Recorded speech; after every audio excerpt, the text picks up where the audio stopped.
जय श्री महाकाल। गुप्त लोग या गुप्त जगह पे बहुत से ऐसे होते हैं जो इंसानों की निगाह से ओझल होते हैं और हम उसे देख नहीं पाते हैं, इसीलिए हम उसके बारे में कोई ज़्यादा जानते नहीं। अगर कोई भी व्यक्ति ऐसी चीज़ों को समझ पाए और जान पाए तो इस सब से काफ़ी जानकारी वो इकट्ठा कर सकता है और अदृश्य और गुप्त ज्ञान बहुत से कर सकते हैं जो लोगों का भला हो सकता है। तो इसी विषय में आज के इस पाठ में मैंने एक साथ सभी शिष्यों को बिठाया था वहाँ भेजने के लिए। आज वो अनुभव बताऊंगा। एक साथ नवरात्र का ही दिन था। नदी के पास हम सबको वहाँ से क्रिया करनी थी। रात उस समय 9 या 10 के करीब होगा। यही हेर क्लियर तो नहीं पता, लेकिन यही हेर फेर रहा होगा। तो वहाँ से हम सब चल दिए अपने स्थान से। जो माता का हवन पूजा जो था देवी का नवरात्र में, वो करके हम लोग चले गए। तो वहाँ से हम लोगों को क्रिया ज्ञान अर्जित करना था कि हम लोगों को थोड़ा जितना मिल सके उतना ठीक है। देखते हैं कि क्या प्राप्त होता है जो हम लोगों को संतुष्ट कर दे। ऐसा नहीं कि हम ही लोग बोलने वाले को पता ना हो कि हम क्या बोल रहे हैं, हमें खुद ना समझ में आए। वो ज्ञान जो पहले हमें संतुष्ट करे, बाद में तब लोगों को बताएंगे, ताकि वो लोग भी अगर समझ पाए तो संतुष्ट है, नहीं समझ पाए तो कोई बात नहीं। पर हम लोगों को संतुष्ट होना जरूरी है। जो देखने वाला होता है, जो जानने वाला, तो जो समझने वाला होता है, उसे जानकारी होनी चाहिए कि ये मैं सच कर रहा हूँ। कोई मतलब काल्पनिक या अपने मनगढ़ंत चीज नहीं होनी चाहिए, तभी तो कुछ होगा। तो था एक साथ भेजने की तैयारी। अब हम सब रात को गए। अब रात को जाने के बाद नदी के पास सब घेरा बना के बैठ गए। अब बैठने के बाद उस समय कुछ सहायक शक्तियों को बुलाया गया इन सब की सुरक्षा करने के लिए, और साथ में हिराक्ष भी, माता भी, कि इन सब की सूक्ष्म शरीरों को लेके जाओ। मैं देखना चाहता था कि एक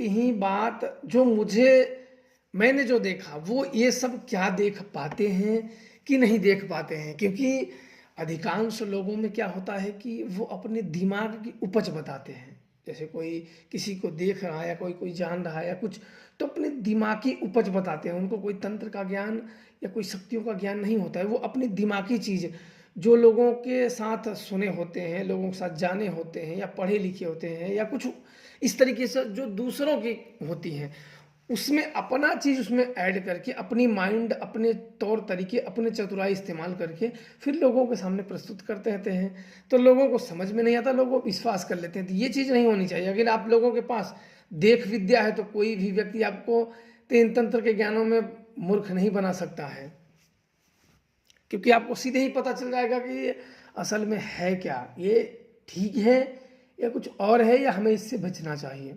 वो शक्तियाँ मार्गदर्शन कर ही देती हैं। और समझना ना समझना आपके ऊपर होता है, उस व्यक्ति के ऊपर होता है कि वो इस चीज़ को कैसे संभल जाता है और कैसे उसे समझता है। अब वहाँ बैठा के इसके बाद बुलाया गया कि इन सूक्ष्म शरीरों को लेके जाओ, गुप्त लोग जो है वहाँ लेके जाओ। इसके बाद सब लोगों को बिठा दिया गया। बिठाने के बाद वो शक्तियाँ, आत्माएं इन सब की शरीरों को पीछे से खींची। किसी को सिर से खींचा, सिर से ज़्यादा खींची, सूक्ष्म शरीरों को निकालने का प्रयास किए। लेकिन अफसोस उसमें से बहुत ही कम लोग निकल पाए, लगभग 2 या 3 लोग। और उसमें से क्लियर एक ही आदमी निकल पाया। उस समय 8-9 आदमी बैठे थे, और क्लियर जो सूक्ष्म शरीरों को खींच पाए एक ही आदमी। बाकी 8 आदमी वहां तक नहीं जा पाए। वहां जाने के बदले कहीं और वो खुद से पहुंच गए। उन्हें शक्तियां नहीं ले गई, खुद से पहुंच गए। क्योंकि हम बता चुके पहले कि लोगों का माइंड ही ऐसे छवि, ऐसी चीजों को दिखा देता है। तो ये हुआ, जब वहां बात हुई तो बोले इन सब की आत्माएं बोझिल है, वजन है। इनकी आत्माओं में बोझ, मतलब कोई न कोई इच्छाएं हैं, कोई न कोई कामनाएं हैं। ये अपने कामनाओं के साथ ग्रसित हैं। इनकी सबसे पहले तो मैंने पूछा कि सबसे पहले इन कामनाओं का विनाश करने के लिए क्या करना चाहिए। बोले कि सबसे पहले उत्तरदायित्व से मुक्त हो जाओ। अगर कामनाओं का विनाश करना है तो सबसे पहले जो उत्तरदायित्व लेते हो उसको उतना ही करो, क्योंकि ईश्वर ही इस जीवन मृत्यु का उत्तरदायित्व लेते हैं।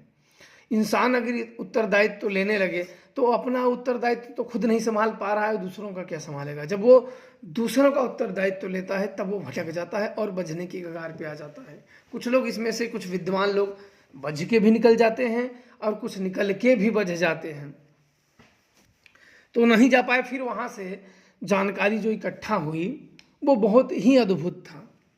और इसी चीज़ों में जब वहाँ से महादेव की पूजा का, महत्ता का गुणगान पता चला, भगवान विष्णु के और भी देवी देवताओं के जो पूजित होते हैं, इनकी पूजा पाठ, इनको कार्य करने का तरीका, इनको बुलाने का तरीका, इनको सिद्ध करने का तरीका, इनको वापस भेजने का तरीका, ये तौर तरीके जब पता हुए, तब जो गया था और जो और जाने वाले थे, इनके अंदर वैराग्य की भावना जागने लगी। मतलब संसार से विरक्त, कि हमें इस संसार से अलग थलग रहना है। हमें इस संसार में ना तो कुछ देना है और ना तो हमें इस संसार से कुछ लेना है। ऐसे लोगों की मानसिकताएं बनने लगी और अलग थलग होने लगे। उसी समय मैंने इन सिद्ध आश्रमों और गुप्त लोगों का खोज मैंने बंद कर दिया। इसलिए बंद कर दिया कि मानो जो शिष्य हैं, किसी की उम्र 25 साल है, किसी की 30 साल है, किसी की 35-40 साल है, ठीक है। अगर ऐसे लोग अपने घर बार, काम काज, माता पिता भाई बहन, सगे संबंधियों को छोड़ के और साधु बनने के कगार पे आ जाएं, तो क्या उस गुरु को क्या करना चाहिए आप लोगों के हिसाब से? उस गुरु को तो ये सोच कि इस चीज़ों को अभी इसका उचित समय नहीं आया था।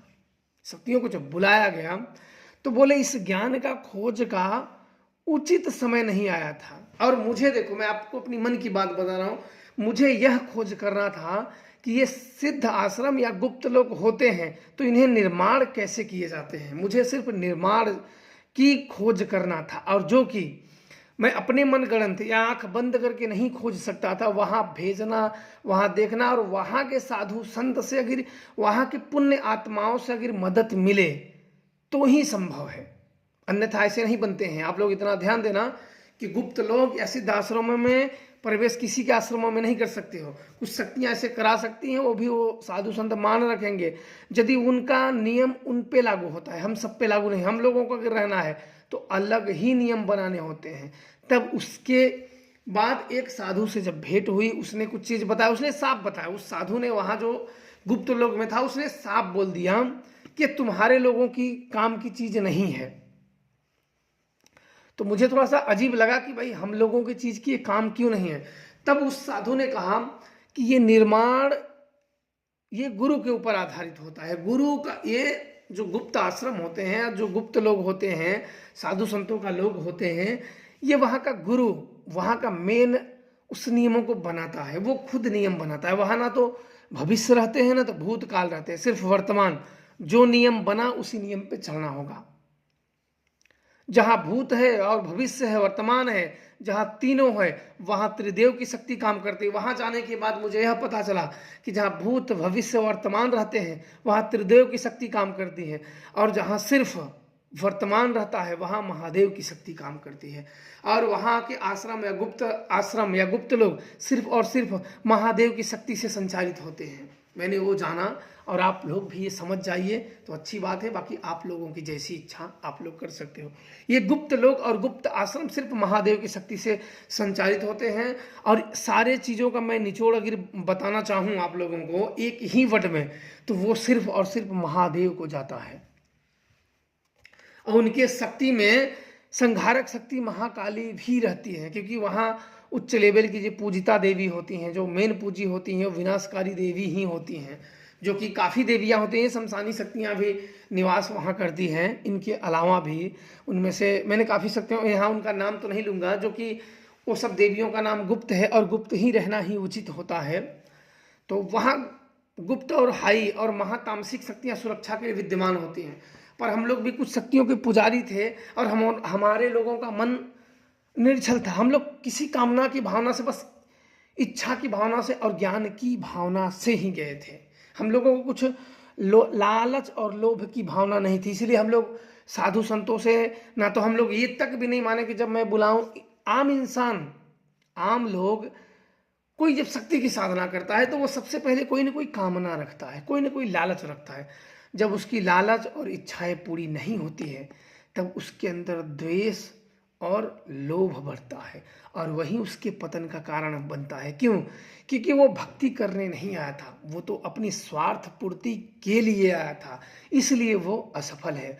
और ऐसे स्वार्थ पूर्तियों को छोड़ देना चाहिए, इसलिए कि वो तो स्वयं बोझ बनेंगे ही, और साथ में वो अपने गुरु के भी ऊपर बोझ बनेंगे। तो ऐसे स्वार्थी लोगों को त्याग देना चाहिए, क्योंकि उन्हें त्यागना, क्योंकि अपने स्वार्थ के कारण वो भी नहीं बनेंगे, और जितने उनका स्वार्थ जिनके ऊपर वो रंग चढ़ेगा वो भी उस चल देंगे उसमें। स्वार्थी लोगों का साथी वही होता है जो एक नंबर का चिटर हो और जो एक नंबर का धोखेबाज हो, उन्हीं से उनका जमता है। बाकी सत्य के सामने, सत्य एक बोले हैं वहां आश्रमों में, एक बात एक साधु ने बोला है कि धर्म गुरुओं के आसन के नीचे सत्य सांस लेता है। मतलब कि जो धर्म गुरु होते हैं, जो गुरु होते हैं, जो ज्ञानी होते हैं, उन्हीं के आसन के नीचे सत्य सांस लेता है, बाकी सत्य कहीं भी नहीं है।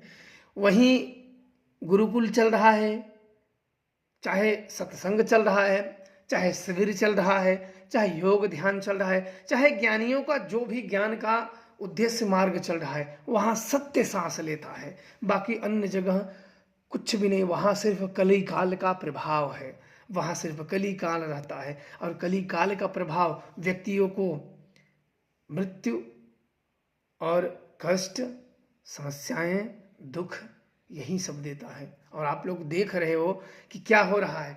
हाँ, इस जीवन में समस्याएं तो सभी को हैं, पर कोई समस्या रहते हुए भी प्रसन्न है, कोई समस्या ना रहते हुए भी दुखी है। जिसके पास समस्या है वो तो दुखी ही है।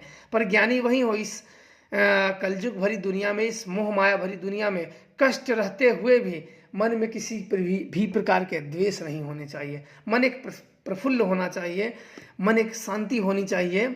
जीवन तो दुख और सुख का आना जाना लगा ही। आप बताइए किसे दुख नहीं है? किसका ऐसा जीवन है जिसमें दाग नहीं है? किसका ऐसा जीवन है जो दाग मुक्त हो, मोह मुक्त हो?